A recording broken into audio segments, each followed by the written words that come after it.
Hi hello friends, welcome back to our channel. ಆಸೆ ಧಾರಾವಾಹಿಯ ಒಂದು ಸೂಪರ್ ಡೂಪರ್ ಸಂಚಿಕೆ ನೋಡ್ಕೊಂಬರೋಣ. ಸಂಚಿಕೆ ನಿಜವಾಗ್ಲೂ ತುಂಬ ರೋಚಕವಾಗಿದೆ. ಇಲ್ಲಿ ತಾರನ್ಗೆ ಎಲ್ಲ ಸತ್ಯ ಗೊತ್ತಾಗುತ್ತೆ. ಮನೋಜ ತಾರನ್ಗೆ ಸತ್ಯ ಗೊತ್ತಾಗಿದೆ ಅಂದ್ಬಿಟ್ಟು ಬೆಚ್ಚಿ ಬೀಳ್ತಾರೆ. ಜೊತೆಗೆ ಮೀನನ್ನು ಮನೆಯಿಂದ ಆಚೆ ಕಳಿಸಿದ್ದಾರೆ. ಅದರಿಂದ ರಂಗನಾಥ್ ಅವ್ರ ಮೇಲೆ ಯಾವ ರೀತಿ ಎಫೆಕ್ಟ್ ಆಗುತ್ತೆ. ಸೊ ಈ ಒಂದು ವಿಡಿಯೋದಲ್ಲಿ ಸಂಪೂರ್ಣ ಒಂದು ವಿಡಿಯೋನ ನೋಡ್ಕೊಂಡು ಬರೋಣ. ದಯವಿಟ್ಟು ವಿಡಿಯೋನ ಸ್ಕಿಪ್ ಮಾಡಿದೆ ನೋಡಿ, ಚಾನಲ್ ಸಬ್ಸ್ಕ್ರೈಬ್ ಮಾಡಿಕೊಂಡು ಸಪೋರ್ಟ್ ಮಾಡಿ. ಸಂಚಿಕೆ ಆರಂಭದಲ್ಲಿ ಏನಾಗುತ್ತೆ ಅಂತಂದರೆ, ನಮ್ಮ ಈ ತಾರನಿಗೆ ಮನೋಜ ಮಾಡಿರುವಂಥ ಎಲ್ಲ ನೀಚು ಬುದ್ಧಿ ಎಲ್ಲ ಗೊತ್ತಾಗುತ್ತೆ. ಯಾಕೆ ಹಿಂಗೆ ಮಾಡಿದೆ, ನೀನು ನೀರಿಗೆ ತಳ್ಳಿದ ಮೇಲೆ ನನ್ನ ನಾ ಬದುಕದ್ ನಾ ಉಸಿರಾಡ್ತಿದ್ದೀನ ಅಂತ ನೋಡೋಕ್ಕಾಗಲಿಲ್ವ ನಿನಗೆ, ನಾನಿನ್ನ ಸುಮ್ಮನೆ ಬಿಡಲ್ಲ ಕಣೋ ಅಂತ ಹೇಳಿಬಿಟ್ಟು ಎದೆ ಮೇಲೆ ಹಂಗೆ ಹಿಡಿದುಬಿಟ್ಟು ಮನೋಜನ ತುಂಬ ಏನು ಅಂತಂದರೆ ಗದರಿಸಿ ಕೇಳ್ತಾ ಇರ್ತಾಳೆ. ಮನೋಜ ಇದನ್ನು ಬಿಡು ನನ್ನ ಅಂತ ಹೇಳ್ತಿರ್ತಾನೆ. ಬಟ್ ತಾರ ಬಿಡೋದಿಲ್ಲ. ಸೊ ಇಲ್ಲ, ಬಿಟ್ಬಿಡು ನನ್ನ ಮಮ್ಮಿ ಅಂತಾನೆ. ಸೊ ಪಟ್ ಅಂತ ಎಚ್ಚರ ಆಗ್ಬಿಡುತ್ತೆ. ಹಾಗಾದರೆ ತಾರನಿಗೆ ನಿಜವಾಗ್ಲೂ ನಾವು ಸತ್ಯ ಗೊತ್ತಾಗಿದೆ. ತಾರ ಮನೋಜನ ಹಾಕೊಂಡು ರುಬ್ತಾ ಇದ್ದಾಳೆ. ಈ ಮನೋಜನಿಗೆ ತಕ್ಕ ಬುದ್ಧಿ ಕಲಿಸ್ಬೇಕು ಅಂತ ನಾವು ಅಂದ್ಕೊಂಡ್ವಿ. ಬಟ್ ಅದೇನಂತಂದರೆ ಕನಸಾಗಿರುತ್ತೆ. ಕನಸಲ್ಲಿ ಒಂದೇ ಸಮ ಬಡಬಡಿಸ್ತಾ ಇರ್ತಾನೆ. ಅಯ್ಯೋ ನನ್ನ ಬಿಟ್ಬಿಡು ಅಂತ ಹೇಳ್ಬಿಟ್ಟು ತಾರ ಹಿಂಗೆ ಯಾಕೆ ಮಾಡಿದೆ, ನನಗೆಲ್ಲ ಸತ್ಯ ಗೊತ್ತಾಯಿತು ಅಂತ ಹೇಳ್ಬಿಟ್ಟು ಅವನನ್ನು ಕೊಳ್ಪಟ್ಟೆ ಹಿಡ್ಕೊಂಡು ಎಳೆದಾಡ್ತಿರ್ತಾಳೆ. ಇವನು ನಿಜಗಳಲ್ಲೇ ಒದಾಡ್ತಿರ್ತಾನೆ. ಮತ್ತು ಪಟ್ಟ ತೆಗೆದ್ಬಿಟ್ಟು ಹಿಂಗಾಗ್ಬಾರ್ದು, ಇದು ಇದನ್ನ ಇಲ್ಲ ಅಂತ ಹೇಳ್ಬಿಟ್ಟು ಮತ್ತೆ ಬೆಚ್ಚಿ ಬೀಳ್ತಾನೆ, ಹೆದರ್ಕೋತಾನೆ. ಈ ಕಡೆ ಮತ್ತೇನಂತಂದರೆ ಈ ಶಾಂತಿ ಅಂತೂ ಇದು ಮನೆ ಬಿಟ್ಟು ಕಳಿಸಿ ಆಗಿದೆ. ಯಾರನ್ನ, ಮೀನನ್ನು. ಈ ವಿಷಯ ಸೂರ್ಯನೂ ಗೊತ್ತಿರಲ್ಲ. ಅಲ್ಲಿ ಆಲ್ರೆಡಿ ತಮ್ಮ ಮತ್ತು ನೋಡಿ ಪಾಪ ಇರೋ ಇಬ್ಬರು ಹೆಣ್ಮಕ್ಳು ಬಾಳು ಕೂಡ ಹಾಳಾಗಿದೆ. ಯಾರ್ದು ಎಷ್ಟು ಕಷ್ಟ ಆಗುತ್ತಲ್ವಾ ತಾಯಿಗೆ, ಯಾರಿಗೆ, ಕುಸುಮ ಅವರಿಗೆ. ಮಂಜ ಮತ್ತು ಕುಸುಮ ಮತ್ತು ಅವ್ರ ತಂಗಿ ಮಾತಾಡ್ತಾ ಇರ್ತಾರೆ. ಆ ಪೊಲೀಸಪ್ಪ ಕೂಡ ಹಾಗೆ ಮಾಡಿದ. So government job, private job ಅಂದ್ಕೊಂಡು ಹಿಂಗೆ ಹೋಲಿಕೆ ಮಾಡಿ ನೋಡಿದ್ರೆ ಸೂರ್ಯನೇ ಎಷ್ಟೋ ಬೆಸ್ಟು. ಏನಂತಂದರೆ ಕನಕ ಕೂಡ ತವ್ರ ಮನೆಯಲ್ಲೇ ಬಂದಿದ್ದಾಳೆ. 3 ಜನ ಮಾತಾಡ್ತಾ ಇರ್ತಾರೆ. ಸೊ ಅವ್ರಿಗೆ ಫೋನ್ ಮಾಡೋದು ಬೇಜಾರು ಹಾಗೆ ಹೀಗೆ ಅಂತ. ಆಲ್ರೆಡಿ ಒಂದು ಸಮಸ್ಯೆ ಇದೆ. ತಂಗಿ ಕೂಡ ಅಮ್ಮನ ಮನೆಯಲ್ಲೇ ಬಂದು ಕೂತಿದ್ದಾಳೆ. ನೋಡಿದ್ರೆ ಅಪ್ಪ ಇಲ್ಲ, ಒಂದು ಚಿಕ್ಕ ತಮ್ಮ. ಎಷ್ಟು ಸಮಸ್ಯೆ ಇಲ್ವಾ. ಒಬ್ಬೊಬ್ಬರು ರಿಯಲ್ ಲೈಫಲ್ಲೂ ಕೂಡ ಈಗ ಆಗಿರುತ್ತೆ. ಹೆಣ್ಮಕ್ಳು ಜೀವನ ಚೆನ್ನಾಗಿದ್ರೇ ಚೆಂದ. ಅವರು ಶ್ರೀಮಂತ ಮನೆಗಿದ್ದಾರೋ ಬಡವ್ರ ಮನೆಯಲ್ಲಿದ್ದಾರೋ ಅದು ಮುಖ್ಯ ಅಲ್ಲ. ಸೊ ಆ ಮನೆ ಹೇಗಿದೆ, ಅವ್ರಿಗೆ ಅಲ್ಲಿ ಬದುಕೋಕ್ಕೆ ಎಲ್ಲ ಅನುಕೂಲವಾಗಿದೆಯಾ ಅನ್ನೋದು ಭಾಳ ಮುಖ್ಯ ಆಗುತ್ತೆ. ಸೊ ಇಲ್ಲಿ ನೋಡಿದ್ರೆ ಏನಾಗುತ್ತೆ ಅಂತಂದರೆ ಕನಕ ಕೂಡ ಬರ್ತಾಳೆ. ಮೀನಾ ಕೂಡ ಅಳ್ತಾ ಹೋಗ್ತಾಳೆ. ಅಕ್ಕ ಏನಾಯ್ತೆ, ಯಾಕೆ ಅಳ್ತಾ ಬರ್ತಿದೆಯಾ, ಏನಾಯ್ತೆ ಅಂದ ತಕ್ಷಣ ಮಾವನಿಗೆ ಆಕ್ಸಿಡೆಂಟ್ ಆಯಿತು ಅಂದ ತಕ್ಷಣ ಕುಸುಮಮ್ಮ ಮತ್ತು ಎಲ್ಲರೂ ಶಾಕ್ ಆಗ್ತಾರೆ. ಅಯ್ಯೋ ಏನು ಹೇಳ್ತಿದ್ದೆ, ಅಣ್ಣ ಚೆನ್ನಾಗಿದ್ದಾರೆ ಈಗ, ಇಲ್ಲೇ ಇದ್ದಾರೆ, ಯಾವ ಆಸ್ಪತ್ರೆನೇ ಆದಾಗ ಅಂಥದ್ದೇನೂ ಆಗಿಲ್ಲಮ್ಮ, ಹುಷಾರಾಗಿದ್ದಾರೆ, ಮನೆಗೆ ಬಂದಿದ್ದಾರೆ ಅಂದ ತಕ್ಷಣ ಅಮ್ಮ ಅಕ್ಕ ನೋಡಿದ್ಯಾ ನೀನು, ಅಕ್ಕ ಬ್ಯಾಗ್ ಸಮೇತ ಬಂದಿದ್ದಾಳೆ. ಹಂಗಾದರೆ ಅಕ್ಕ ನೀನು ಅಂದ ತಕ್ಷಣ ಏನು ನೀನು ಮನೆ ಬಿಟ್ಟು ಬಂದುಬಿಟ್ಟಿದ್ಯಾ ಅಂದ ತಕ್ಷಣ ಹೌದು ಅಂತಾಳೆ. ಅದೇ ಆ ಜಾತಕ ಅದು ಇದು ಈಗಲೂ ನಂಬ್ತೀಯೇನೆ ಅಕ್ಕ ನೀನು ಅಂತ ಮಂಜ ಕೂಡ ಕೇಳ್ತಾನೆ.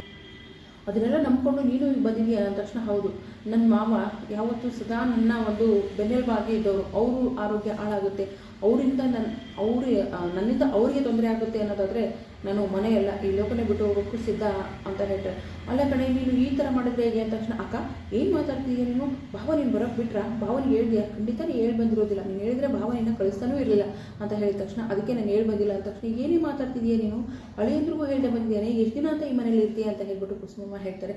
ಅಮ್ಮ ಈಗ ನಾನು ಇಲ್ಲಿ ಇರು ಅಂತೀಯಾ ಹೋಗು ಅಂತೀಯಾ ಅಂತ ಹೇಳಿ ಮೀನಾ ಕೋಪ ಮಾಡಿಕೊಂಡು ಬ್ಯಾಗ್ ತೊಗೊಂಡು ಮನೆಗೆ ಹೋಗ್ತಾಳೆ. ಅಮ್ಮ ಅಕ್ಕನ ಪರಿಸ್ಥಿತಿ ಹೇಗಿತ್ತೋ ಏನೋ, ಅಲ್ಲಿ ಅತ್ತೆ ಏನಾದರೂ ಅಂದಿರ್ತಾರೆ, ಅದಕ್ಕೆ ಅಕ್ಕ ಬಂದಿರ್ತಾಳೆ, ಸ್ವಲ್ಪ ಸರಿ ಹೋಗುತ್ತೆ ಬಿಡಮ್ಮ, ಭಾವನಿಗೆ ಗೊತ್ತಾದರೆ ಭಾವ ಖಂಡಿತ ಬಂದು ಅಕ್ಕನ ಕರ್ಕೊಂಡು ಹೋಗ್ತಾರೆ ಅಂತ ಹೇಳಿ ಮಂಜ ಕೂಡ ಹೇಳ್ತಾನೆ. ಅಮ್ಮ ಈಗ ಅವಳಿಗೆ ನೇರೇ ಕೇಳಬೇಡ, ತುಂಬ ಡಿಸ್ಟರ್ಬ್ ಆಗಿದ್ದಾಳೆ, ಅವಳಿಗೆ ಕಾಫಿನೋ ಟೀನೋ ಕೊಡು ಅಂತ ಹೇಳಿ ಕಳಿಸ್ತಾರೆ ಅವ್ರ ಅಮ್ಮನ. ಸರಿ ಅಂತ ಕುಸುಮಮ್ಮ ಕೂಡ ಹೋಗ್ತಾಳೆ. ಈ ಕಡೆ ಮನೆಯಲ್ಲಿ ಎಲ್ಲರೂ ಊಟಕ್ಕೆ ಬಂದು ಮಮ್ಮಿ ಊಟ ಕೊಡು, ನನಗೆ ಹಶ್ವಾಗಿದೆ, ನಾನು ಒಬ್ಬಳಿದ್ದೀನಿ, ನನಗೂ ಹೊಟ್ಟೆ ಇದೆ ಅಂತ ಬರೆದ್ಬಿಟ್ಟಿದೆಯಾ ಅಂತ ಹೇಳಿ ಈ ಮನೋಜ ಬರ್ತಾನೆ. ತಾರ ಕೂಡ ಅಲ್ಲೇ ಇರ್ತಾಳೆ, ಸೂರ್ಯ ಇರ್ತಾನೆ, ರವಿ ಇರ್ತಾನೆ. ಈ ಸ್ವಲ್ಪ ತಾಳು ಅಂದ ತಕ್ಷಣ ಅಡುಗೆ ಮಾಡಬೇಕು ಅಂದ ತಕ್ಷಣ ಮೀನಾ ಅವರು ಅಡುಗೆ ಮಾಡಿಟ್ಟಿದ್ದಾರೆ ಅಂತ ತಾರ ಹೇಳ್ತಾಳೆ. ಅವಳು ಮಾಡಿದ್ದಕ್ಕೆ ಬೇಡ, ನಿನಗೇನು ಬೇಕು ಹೇಳು, ಅದನ್ನೇ ಮಾಡ್ತೀನಿ ಅಂದ ತಕ್ಷಣ ಅಮ್ಮ ಈಗ ನನಗೆ ಆಗಲ್ಲಮ್ಮ, ಅವ್ರು ಏನು ಬಡಿಸಿದಾರೋ ತಂದು ಹಾಕ್ಬಿಡು, ನಾನು ತಿಂದ್ಬಿಡ್ತೀನಿ ಅಂದ ತಕ್ಷಣ ಕುಕ್ಕರ್ ಬಡಿ ಅದ. ಅಮ್ಮ ನಾನು 5 ಡಿಗ್ರಿ ಮನೋಜ, ನನ್ನೇ ಕುಕ್ಕರ್ ಬಡಿ ಅಂದಿದ್ದೀಯ ಅಂದ ತಕ್ಷಣ ಅಯ್ಯೋ ಮನೋಜ ತುಂಬ ಟೆನ್ಷನ್ ಕೊಡು, ಆಯಿತು ಕೊಡು ಕುಂತ್ಕೊಳ್ಳು ಅಂದ ತಕ್ಷಣ ರವಿನೂ ಕೂತ್ಕೊತಾರೆ, ಸೂರ್ಯನೂ ಕೂತ್ಕೊತಾರೆ. ಎಲ್ಲರೂ ಕೂತ್ಕೊಂಡು ಊಟ ಮಾಡ್ತಾರೆ. ಸೂರ್ಯ ಕೂಡ ಊಟ ಮಾಡ್ತಿರ್ಬೇಕಾದ್ರೆ ಮೀನಾ ಅದಕ್ಕೆ ಇಲ್ಲಿ ಅಂದ ತಕ್ಷಣ ಯಾವುದೋ ದೇವಸ್ಥಾನಕ್ಕೆ ಹೋಗ್ಬಿಟ್ಟು ಜಪಾನೋ ತಪ್ಪನೋ ಮಾಡ್ತಿರ್ಬೇಕು, ಬರ್ತಾರೆ ಅಂತ ಹೇಳ್ತಾರೆ. ಸೊ ರಂಗನಾಥನ ಕರೆಯಕ್ಕೆ ಅಂತ ತಾರ ಹೋಗ್ತಾಳೆ. ಬಟ್ ಬೇಡ, ಅವರು ಮಲಗಲಿ, ಆಮೇಲೆ ಊಟ ಮಾಡಿಸೋಣ ಅಂತ ಸೂರ್ಯನೇ ಹೇಳ್ತಾರೆ. ಸೊ ಏನಾಗುತ್ತೆ ಅಂತಂದರೆ ಮಲಗಿ ಅಂತ ಬರ್ತಾರೆ. ಆಮೇಲೆ ಸೂರ್ಯನಿಗೆ ಊಟಕ್ಕೆ ಕೂತಾಗ ಒಂದು ಫೋನ್ ಬರುತ್ತೆ. ಆ ಫೋನ್ ಯಾರ್ದಾಗಿರ್ಬೋದು, ಕನಕ ಮಾಡಿರ್ಬೋದು, ಇಲ್ಲ ಮಂಜ ಮಾಡಿರ್ಬೋದು, ಮೀನಾ ಅಂತೂ ಮಾಡಲಿಕ್ಕೆ ಸಾಧ್ಯ ಇರೋದು, ಇಲ್ಲ ಅವ್ರು ಅತ್ತೆ ಮಾಡಿರಬೇಕು. ಅಂದರೆ ಶಾಂತಿಯವರು ಮನೆ ಬಿಟ್ಟು ಕಳಿಸಿದ್ದಾರೆ ಅನ್ನೋ ವಿಷಯ ಸೂರ್ಯನಿಗೆ ಗೊತ್ತಾಗುತ್ತೆ. ಊಟ ಮಾಡಿದ್ರೆ ಹಾಗೆ ಬಿಟ್ಟು ಎದ್ದು ಹೋಗ್ಬಿಡ್ತಾನೆ. ಈ ಸೂರ್ಯ ಏನಾಯಿತು ಏನೋ ಅಂತ ಅಂದ ತಕ್ಷಣ ಹಿಂಗೆ ಅಂತ ಸನ್ನೆ ಮಾಡಿ ತೋರಿಸ್ತಾನೆ ಅವ್ರ ಅಮ್ಮನ ಕಡೆ. ಸೊ ಸಕ್ಕರೆ ನಿಜ ಹೇಳೋದು, ಏನು ಮಾಡಿದೆ ಮೀನಿಗೆ ಅಂತ ಕೇಳ್ತಾರೆ. ಅವ್ನು ಹೇಳೋಣ ನಾನೇನು ಮಾಡಿದೆ, ನನಗೇನು ಗೊತ್ತು ಅಂತ ಹೇಳಿ ಹೇಳ್ತಾರೆ, ಎದ್ದೋಗ್ತಾನೆ. ಇನ್ನು ರವಿ ಕೂಡ ಊಟ ತಿನ್ನಲ್ಲ, ಅವನು ಎದ್ದೋಗ್ತಾನೆ. ಇಲ್ಲ ಅದಕ್ಕೆ ಬಂದೆ, ಅದಕ್ಕೆ ಬಂದಮೇಲೆ ಊಟ ಮಾಡ್ತಿದ್ದೆ ಅಂದ ತಕ್ಷಣ ಅವಳು ಬರಲ್ಲ ಅಂದ ತಕ್ಷಣ ಏನು ಹೇಳ್ತಿದ್ದೀಯಮ್ಮ ನೀನು ಅಂದ ತಕ್ಷಣ ಏನಿಲ್ಲ ಕೊಡೋ ಅಂತ ಸುಮ್ಮನೆ ಆಗ್ತಾರೆ. ಮತ್ತು ಸೂರ್ಯನಾದರೂ ಬರಲಿ, ಸೂರ್ಯನ ಜೊತೆ ತಿಂತೀನಿ ಅಂತ ಎದ್ದು ಹೋಗ್ತಾರೆ.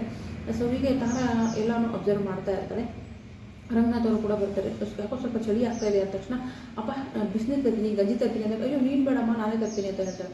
ಮೀನಾ ಎಲ್ಲಿ ಅಂದ ತಕ್ಷಣ ಮನೆ ಬಿಟ್ಟು ಅವಳನ್ನು ಕಳಿಸ್ಬಿಟ್ರು ಅಪ್ಪ ಅಂತ ಹೇಳ್ತಾರೆ. ಸೂರ್ಯ ಅವರು ಮನೆ ಬಿಟ್ಟು ಕಳಿಸಿದ್ರಪ್ಪ ಅಂದ ತಕ್ಷಣ ರಂಗನಾಥನಿಗೆ ಶಾಂತಿ ಏನು ಮಾಡಿದೆ ನೀನು ಅಂತ ಹೇಳಿದ ತಕ್ಷಣ ಆ ಮೈ ಮೇಲೆ ಒಂದು ಶಾಲ ಕೊಟ್ಟಿರ್ತಾರೆ, ಅದನ್ನು ತೆಗೆದುಬಿಡ್ತಾರೆ. ಅಪ್ಪ ಚಳಿ ಏನು ಮಾಡ್ತಾ ಇದ್ದೀರಾ ನೀವು ಅಂದ ತಕ್ಷಣ ಹೋಗಿ ತಣ್ಣೀರು ಮೈ ಮೇಲೆ ಸುರ್ಕೊಳ್ತಾರೆ. ನೀವು ತಣ್ಣೀರು ಹತ್ರ ಆಗಲ್ಲ ರೀ, ಏನು ಮಾಡ್ತಿದ್ದೀರಾ ನೀವು ಅಂತ ಹೇಳಿ ಶಾಂತಿ ಮನೆಯವರೆಲ್ಲ ಆ ಸೂರ್ಯ ಬಿಡ್ಸೋಕೆ ಹೋಗ್ತಾರೆ. ನನ್ನ ಬಿಟ್ಬಿಡಿ, ನಾನು ಯಾರು ಮುಟ್ಬೇಡಿ, ನನ್ನ ಮೇಲೆ ಆಣೆ. ಈಗ ಮೀನಾ ಮನೇಲಿ ಇಲ್ವಲ್ಲ, ತಣ್ಣೀರು ಸುರ್ಕೊಟ್ರು ಏನಾಗಲ್ಲ, ಏನೂ ಆಗಲ್ಲ, ನಾನು ಆರಾಮಾಗಿರ್ತೀನಿ ಅಂತ ಹೇಳ್ಬಿಟ್ಟು ತಣ್ಣೀರು ಸುರ್ಕೊಳ್ತಾರೆ. ನೋಡೋಣ ಮುಂದಿನ ಸಂಚಿಕೆಯಲ್ಲಿ ಏನಾಗುತ್ತೆ ಅಂತ. ವಿಡಿಯೋಗೆ ಒಂದು ಲೈಕ್ ಮಾಡಿ, ಚಾನಲ್ ಸಬ್ಸ್ಕ್ರೈಬ್ ಮಾಡ್ಕೊಂಡು ಸಪೋರ್ಟ್ ಮಾಡಿ. Thank you so much. Bye.